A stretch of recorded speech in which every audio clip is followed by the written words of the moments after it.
할렐루야. 예, 식사하시고 여기 앉아 계시면 졸리지 않으세요? 설교 빨리 끝낼까요? 네도 있고 아니어도 있고. 이거 제가 알아서 하겠습니다.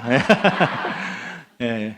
오늘 본문은 공동체는 어떻게 자라나는가를 말하고 있어요. 우리가 속한 공동체들, 이 가정, 또 구역, 교구, 교회는 어떻게 자라날까요? 오늘 본문은 그것이 믿는 일과 아는 일이 하나가 될 때 가능하다고 합니다. 이거 하품을 또 하시니까 아까 이렇게 맥락하고 이어져서 지금 하품하시면 제가 민망하잖아요. 이따 한 10분, 15분 정도 지났다가. 예. 오늘 본문은 그것이 믿는 것과 아는 일에 하나가 될 때 이제 가능하다고 말하고 있어요. 13절 함께 읽겠습니다. 13절입니다. 시작. 우리가 다 하나님의 아들을 믿는 것과 아는 일에 하나가 되어 온전한 사람을 이루어 그리스도의 장성한 분량이 충만한 데까지 이르리니.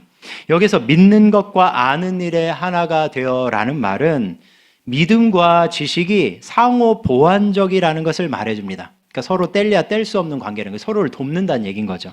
다시 말해서 우리는 아는 것을 믿고 동시에 믿는 것을 안다는 얘기인 거예요. 사실 세상의 모든 믿음과 지식은 다 상호 보완적이에요. 믿음과 지식은 분리되어 있지 않습니다. 생각해 보세요. 우리는 아는 것을 믿죠. 그렇죠. 모르는 걸 믿을 수 없잖아요. 뭘 알아야 믿잖아요. 가령 우리가 배우자를 믿는다고 말한다면 모르는데 믿는다고 말하는 걸까요? 아니죠.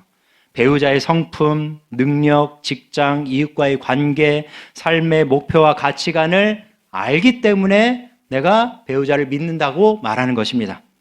물론 아리송할 수 있습니다. 저는 18년째 아내와 같이 사는데 아직도 아내에 대해서 잘 모르는 게 있는 것 같아요. 이게 아내가 아니라 남자로서 여자의 마음을 잘 모르겠어요. 제가 임시초소에서 한 2달간 혼자 있었잖아요. 가족하고 같이 다 있었던 게 아니에요. 그럴 형편이 안 되니까 왔다 갔다 했거든요. 그때가 좋았어요. 그때가 좋았어요. 2달 만에 아내를 만나니까 내가 아내를 이렇게 몰랐나? 이게 맞았나? 내 아내가 맞나? 이런 생각이 드는 거죠. 어쨌든 알지도 못하고 믿는다고 하면 이제 그것은 근거 없는 믿음, 즉 맹목적인 믿음이 돼요. 그러니까 알지 못하는데 믿는다고 하면 그걸 맹목적인 믿음이라고 하는 거예요.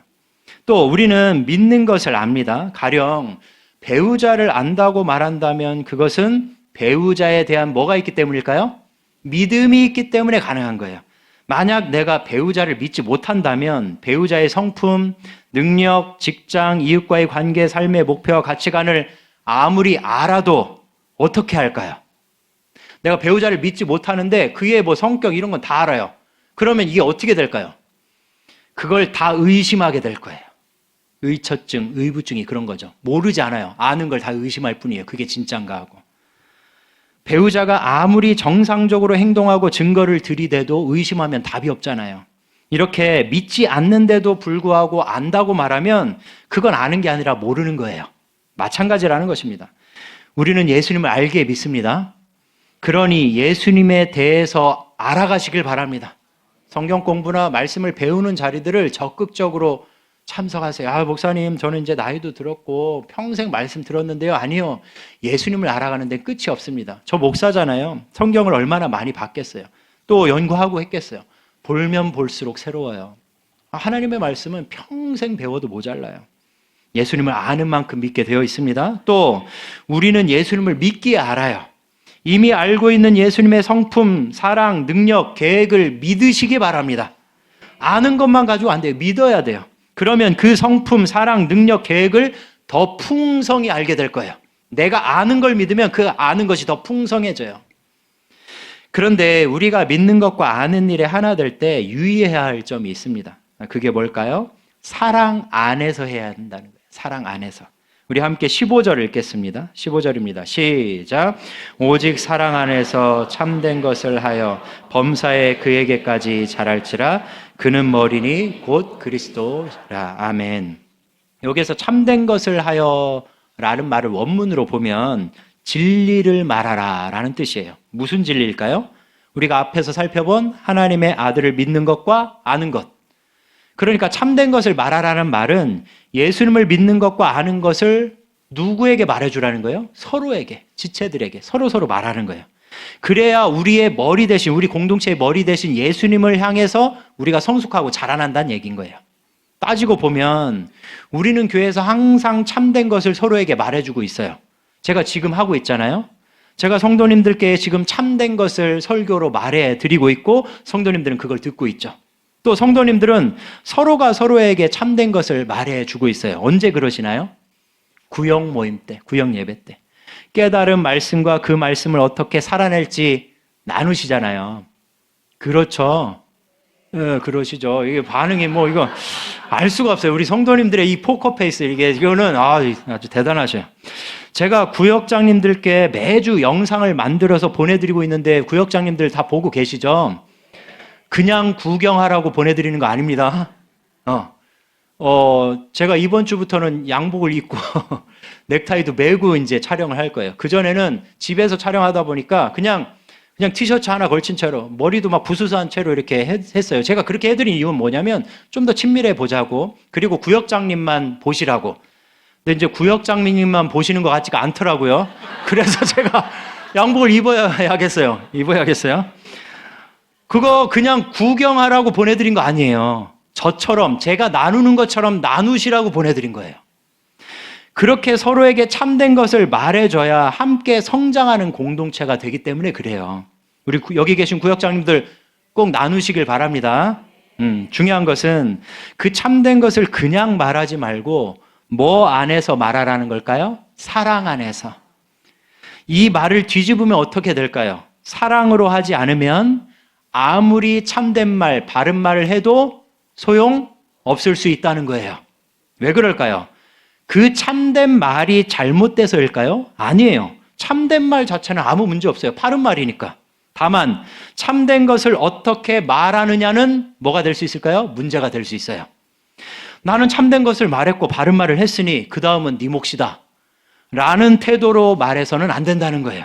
우리는 부모들이기 때문에 제가 방금 드린 말씀이 뭘 의미하는지 다 압니다. 우리 부모들은 자녀를 양육할 때 바른 말을 하죠. 바른 말을 하면서 다 키우셨잖아요. 바른 말은 해야 됩니다.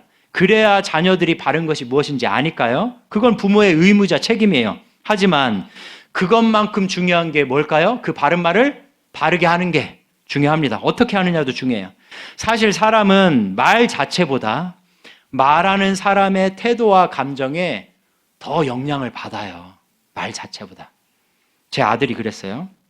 제 아들이 양치를 하도 안 하려고 해서 제가 몇 번 얘기한 적 있어요. 하여튼 게을러가지고 끝까지 밀어요.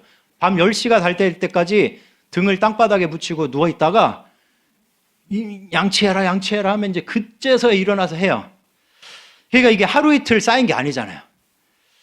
그날도 양치를 안 하는 거예요. 그래서 제가 아들아 양치해라 이렇게 말했으면 얼마나 좋았겠어요. 이렇게 말할 수가 없죠.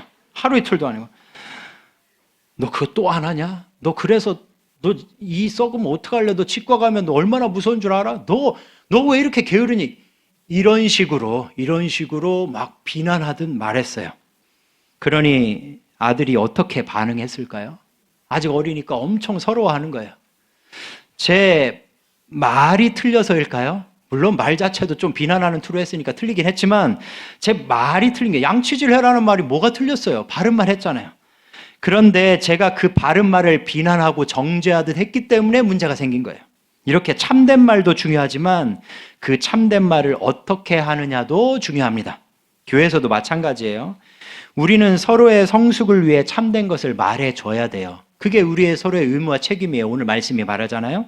다만 어떻게 해야 할까요? 사랑으로. 앞으로는 늘 이 질문을 속으로 던지세요. 과연 나는 이 지체를 사랑해서 말하고 있는가? 만약 이 질문에 자신이 없다면 차라리 뭐 하는 게 나을까요? 말 안 하는 게 낫습니다. 내가 말하지 않아도 그를 진심으로 사랑하는 사람이, 사랑하는 누군가가 말해줄 거예요.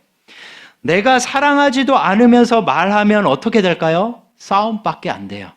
잘 아실 거예요. 많은 교회가 서로 싸울 때 예수 이름으로 싸우고 진리로 싸운다는 걸 잘 아실 거예요. 이단이 아닌 이상 그들이 말하는 예수와 진리가 문제인 경우는 없었습니다. 거의 없어요. 그럼 뭐가 문제일까요? 그걸 사랑 없이 말하기 때문에 문제예요. 그렇다면 우리 공동체는 어떤가요? 우리 가정과 구역과 교회 공동체에서 참된 것을 말할 때 과연 우리는 사랑으로 말하나요? 아니면 내가 바른 말을 하는데 뭔 상관이냐? 말이 중요하지. 내가 진리를 말하는 게 중요하다. 라는 태도로 하나요? 우리 모두 사랑 안에서 참된 것을 말해서 서로 겸손히 배우고 자라가는 공동체가 되길 예수님의 이름으로 축원합니다. 참으로 감사한 것은 우리가 사랑으로 참된 것을 말하며 함께 자라나도록 돕는 손길이 있다는 거예요. 그건 두 가지인데요. 우리의 머리 대신 예수님과 우리의 지체들입니다. 첫 번째로 머리 대신 예수님의 도우심을 생각해 보겠습니다. 함께 16절 읽겠습니다. 16절입니다. 시작. 그에게서 온몸이 각 마디를 통하여 도움을 받음으로 연결되고 결합되어 각 지체의 분량대로 역사하여 그 몸을 자라게 하며 사랑 안에서 스스로 세우느니라. 아멘. 여기에서 그에게서라는 말은 머리 대신 예수님 때문에 우리가 자라난다라는 의미예요. 그렇다면 머리 대신 예수님은 우리를 어떻게 자라나도록 도우실까요? 우리가 서로 사랑하게 도우시는 거예요. 우리가 머리 대신 예수님의 사랑을 듬뿍 받아서 그걸 서로에게 전달하는 거죠. 우리는 지체니까 연결돼 있잖아요. 손가락이 다 손과 붙어 있고 손은 팔과 붙어 있고 팔은 몸과 붙어 있으니까 혈액이 다 옮겨지죠. 동일한 거예요. 우리 다 연결돼 있어요. 예수님의 몸으로서. 근데 이 머리 대신 예수님이 사랑을 흘려 보내시면 우리가 서로에게 사랑을 보내주는 거죠. 그렇게 우리는 사랑으로 함께 자라나요. 우리의 공동체가 어떤 지체들을 품지 못한다면, 만약에 품지 못한다면 그 이유가 뭘까요? 단지 성격이 맞지 않아서일까요? 그럴 수 있어요. 관계라는 게 성격이 참 중요하잖아요. 어쩔 수 없이 나랑 맞는 사람이 있고 안 맞는 사람이 있어요, 없어요? 있죠. 네, 있어요. 그건 맞아요. 저는 제가 내향적일 것 같으세요? 외향적일 것 같으세요? 정확히 하시네. 역시 뭐 다들 사람 보는 눈이 있으셔요. 저는 내향적인 사람이기 때문에 외향적인 사람과 잘 안 맞을 수 있어요. 저는 외향적인 사람을 좋아해요. 저에게 없는 밝고 명랑한 면이 있기 때문이죠. 하지만 그렇게 밝은 사람들은 저처럼 내향적인 사람들을 좀 부담스러워하는 것 같아요. 제가 맞장구도 쳐주고 계속 함께 웃고 떠들어야 되는데 저는 그러다 보면 에너지가 어떻게 될까요? 자꾸 빠져나가는 스타일. 제가 에너지를 모으려면 어떻게 해야 될까요? 저 혼자 있어야 돼요. 저 혼자만의 시간이 필요한 거예요. 그러면 이제 제가 그분한테 미안해지는 거죠. 오해하지 마세요. 목사님은 나처럼 외향적인 사람은 싫어하시는구나. 그 말이 아니에요. 저 외향적인 사람 좋아한다고 그랬잖아요. 그런데 제 내향적인 성격 때문에 그분들에게 잘 못 맞춰주는 게 미안한 것 뿐이에요. 제가 하고 싶은 얘기는 이거예요. 제가 성도님들을 대하면서 내 성격에 맞네, 안 맞네 하면서 성도님들을 제가 품지 못한다면 제가 목사로서 자격이 있을까요, 없을까요? 없는 거예요. 제 성격에 맞든 안 맞든 저는 성도님들을 품어야 돼요. 그 이유가 뭘까요? 그것은 하나도 맞지 않는 나를 품어주신 예수님의 사랑 때문이에요. 생각해 보세요. 예수님은 나하고 뭐가 맞을까요? 예수님은 거룩하신데 저는 거룩하지 않아요. 예수님은 온유하신데 저는 온유한 것처럼 보이지만 안 그럴 때도 많아요. 그걸 어떻게 아냐고요? 제 사모한테 물어보세요. 진짜요. 네, 진짜. 제가 신경질적일 때도 있거든요. 예민해지면 막 이렇게 날카로워질 때가 있거든요. 저는 예수님과 맞는 게 하나도 없어요. 아니, 맞는 게 없는 정도가 아니라 저는 제 죄로 인해서 예수님과 한때 원수였어요. 그래서 예수님이 저를 가만히 놔두셨다면 저는 어떻게 됐을까요? 영원한 지옥 형벌에 떨어질 수밖에 없는 사람이었어요. 그런데 제가 어떻게 이 자리에서 말씀을 전하는 사람으로 서 있을까요? 하나도 안 맞는 나를, 심지어 원수된 나를 예수님이 사랑하셨기 때문이에요. 어떻게 사랑하셨나요? 십자가에서 죽기까지. 그래서 제가 이 자리에서 이렇게 부족한데도 불구하고 목사를 하고 있는 거예요. 성도님들 어떠세요? 성격이 맞지 않는다고요? 그 사람은 나랑 맞는 게 하나도 없다고요? 그럴 수 있어요. 나랑 딱 맞는 사람이 세상에 어디 있겠어요? 있는 줄 알고 결혼했다가 이제 그렇게 되신 거잖아요. 죄송해요. 죄송해요. 다만 그러니까 머리 대신 예수님의 사랑을 묵상하시길 바랍니다. 예수님의 사랑은 항상 깊이 묵상해야 돼요. 정말요. 그 사랑 묵상을 해야 그분이 말씀하실 거예요. 그분이, 예수님이 우리한테 이렇게 말씀하실 거예요. 너도 나랑 맞는 게 하나도 없는데 나는 너를 죽기까지 사랑했단다. 너도 나랑 맞는 게 하나도 없는데 나는 너를 죽기까지 사랑했어. 분명히 이 말씀하실 거예요. 예수님의 사랑을 묵상해야 되는 이유가 이런 것들이에요. 안 그러면 내 성격, 나는 이렇게 태어났는데 뭐 어쩌라고. 교회에서도 막 그러시는 분들, 내가 이런데 어쩌라는 거야. 뭐 내가 바른 말 했는데 어쩌라는 거야. 아니에요. 예수님의 사랑을 묵상하십시오. 우리야말로 예수님과 하나도 안 맞았어요. 근데 예수님 우리를 죽기까지 사랑하셨어요. 이 음성을 들으시고 주님의 도우심을 받아 사랑으로 지체를 품으시길 간절히 소망합니다. 그러면 그에게 정말 사랑하는 마음으로 참된 것을 말해줄 수 있을 것입니다. 두 번째로, 우리가 참된 것을 말해서 자라나도록 돕는 손길은 옆에 계신 지체들이에요. 공동체의 지체들. 다시 16절 보세요. 그에게서 온몸이 각 마디를 통하여 도움을 받음으로 라고 말하죠. 단순히 예수님에게서 도움을 받음으로 라고 말하지 않아요. 지금 보면 예수님에게서 직접 우리가 도움을 받잖아요. 근데 그렇게 말하지 않고 예수님에게서 온 몸이 각 마디를 통하여 라고 말해요. 이게 뭘 말해줄까요? 우리가 자라나는데 필요한 사랑, 우리가 자라나고 성숙하는데 사랑이 필요하잖아요. 그게 예수님에게서 나오긴 하는데 누구를 통해서 전달된다는 거예요? 지체들을 통해서. 물론 우리가 예수님에게서 사랑을 직접 받을 수 있죠. 개인적으로 기도하는 시간, 찬양하는 시간, 말씀 묵상하는 시간이 다 그런 시간이에요. 근데 오늘 말씀 뭐라고 말해요? 머리 대신 예수님으로부터 사랑이 나오긴 하는데 직접이 아니라 통해서. 누구를 통해서요? 옆에 있는 지체들을 통해서. 그렇게 지체들이 서로 사랑할 때 우리가 서로에게 하는 참된 말들은 우리가 자라나도록 만들어주는 말이 되는 거예요. 저는 우리 교회 구역 모임이 이랬으면 좋겠어요. 구역 모임은 예수님의 사랑을 전달하고 나누는 공동체가 되어야 합니다. 왜 그럴까요? 방금 16절 말씀처럼 예수님이 직접 사랑을 전달하셔도 되는데 당신의 몸을 통해서 우리 지체들을 통해서 전달하시기 때문이에요. 이 말씀이 없으면 그냥 우리 신앙생활을 개인적으로 하면 돼요. 이렇게 같이 모여도 뭐 옆에 볼 것도 없어요. 인사할 것도 없어요. 교제할 것도 없어요. 그냥 내가 하나님 앞에 예배만 드리고 예수님으로부터 직접 사랑받고 돌아가면 돼요. 근데 이 말씀이 있고 이 말씀이 있다는 건 뭘 의미할까요? 우리가 서로 사랑으로 교제하고 나눠야 된다는 걸 말씀해 주고 있잖아요. 그렇다면 우리의 구역 모임은 단순히 또 하나의 예배를 드리는 모임이 되어서는 안 돼요. 지금처럼 드리는 예배 모임이 돼서는 안 된다는 거예요. 우리가 이렇게 드리는 예배를 생각해 보세요. 성도님들 모두 지금 저를 보고 앉아 계세요. 그리고 제가 드리는 말씀을 그냥 듣고 계시는 거예요.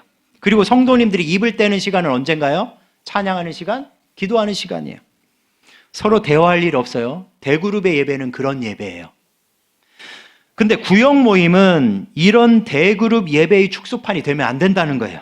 구역 모임은 내가 무슨 고통과 아픔이 있는지, 무슨 고민과 어려움이 있는지, 현재 내가 무슨 감정을 느끼고 있는지, 그리고 그 모든 것들에 대해서 말씀이 나에게 뭐라고 말하는지, 그리고 그 말씀에 어떻게 나는 순종해야 되는지 나누는 모임이 되어야 한다는 거예요.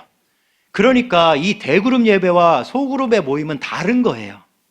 근데 소그룹 모임을 대그룹 예배처럼 똑같이 들어버리면 거기에 이 예수님의 사랑이 지체들을 통해서 흘러 들어갈 일이 없는 거예요. 이게 바로 16절 말씀처럼 각 지체가 서로를 통해 예수님의 도움을 받는 공동체입니다. 우리의 구역 모임이 이런 모임이 되어야 한다는 거예요. 성도님들의 구역 모임은 어떠한가요? 현재의 구역 모임이 가고 싶은 모임인가요? 금요일 구역 모임 생각하면, 주일 구역 모임 생각하면 빨리 가고 싶어. 나 기다려줘. 왜? 내 얘기를 할 수 있으니까, 위로받고 격려받을 수 있으니까, 거기서는 내 가족, 내 남편, 내 아내도, 내 자녀들도 몰라주는 내 마음을 알아주니까, 위로해주고 사랑해주니까, 기도해주니까. 가고 싶은 모임이라면 그 이유는 무엇인가요? 그냥 만나면 수다 떨고 맛있는 거 사 먹어서요? 물론 그래도 좋아요. 그런 친교 모임도 잘해야 됩니다. 열심히 하세요. 제가 모셨던 김인중 목사님의 명언이 있습니다. 목구멍이 열려야 마음도 열린다. 목구멍이 열려야 마음도 열린다. 그러니까 이 식사교제는 비성경적인 게 아니에요. 우리는 그런 생각할 수 있잖아요. 막 봉사에 열심인 분들은 아니 모여서 앉아서 먹기만 하고 떠들기만 하고 그게 뭐 하는 거냐고. 아니에요. 그 비판할 거 아니에요. 예수님도 죄인과 세리들과 함께 워낙 식사를 많이 하시니까 뭐라고 비판받았나요? 바리새인들한테 세리와 죄인들의 친구들로다 먹고 마시기를 즐기는 자로다. 예수님 그러니까 예수님도 식사교제를 충분히 왜냐하면 식사교제는 이 먹으면서 마음이 열려서 서로에 대해서 알아갈 수 있는 시간이거든요. 식사교제도 열심히 하세요. 하지만 정말 가고 싶은 구역 모임은 나를 있는 그대로 털어놓을 수 있는 모임이에요. 내 속 깊은 얘기를 털어놓고 마음껏 울 수도 있고 기뻐할 수도 있는 모임이에요. 정말 가고 싶은 구역 모임은 그런 나를 있는 그대로 받아주는 모임이에요. 정말 가고 싶은 구역 모임은 나에게 대해 말씀이 뭐라고 말하는지 그 말씀에 나는 어떻게 순종해야 하는지 내 입으로 말하고 듣는 그런 모임이에요. 과연 우리의 구역 모임은 그런 모임인가요? 그런 모임이신 줄 믿습니다. 제가 지금까지 드린 말씀은 제 생각을 말씀드린 게 아니에요. 일단 성경이 근거하죠. 서로에게 말하라고 하니까 사랑으로. 그런데 제가 구역 개강 예배 때 그 강의한 거 그거 제가 구역장님들한테는 다 링크로 보내드렸어요. 우리 교구 목사님들 통해서 다 들어보셨나요? 구역장님들 다 들으셨나요? 예, 들으셨죠. 꼭 들으셔야 합니다. 왜냐하면 그리고 또 제가 기도할 때 종종 소그룹의 중요성에 대해서 이렇게 언급을 했는데요. 분명히 기억하실 거예요. 전 세계의 모든 건강하고 부흥하는 교회의 공통점은 그런 소그룹이 활발하다는 거예요. 그냥 소그룹이 구역 모임을 잘 모이는 게 활발한 게 아니라요. 자기를 나누고 서로를 듣고 위로하고 격려하고 사랑으로 돕는 그런 소그룹이 활발한 교회들이 전 세계적으로 다 건강하고 부흥하더라는 거예요. 지난 코로나 기간에 출석률에 타격을 덜 받은 교회의 공통점, 이거 다 통계조사로 나와 있어요. 그런 교회의 공통점도 그런 소그룹이 활발했다는 거예요. 저는 그런 모임을 직접 목격하고 경험한 사람이에요. 제가 그냥 통계조사만 가지고 말씀만 해설하면서 이렇게 이론적으로 말씀드리는 게 아니에요. 그런 모임이 얼마나 풍성하고 힘이 있는지 저는 분명히 보았어요. 저는 그런 모임에 처음 참석했을 때 문화 충격이었습니다. 왜냐하면 저도 그런 거 못했거든요. 내 얘기 왜 해? 아니 교회에서는 말씀만 들어야지. 성경만 공부해야지. 기도 열심히 하고 봉사 열심히 해야지. 내 얘기를 왜 해? 저 그 생각했어요.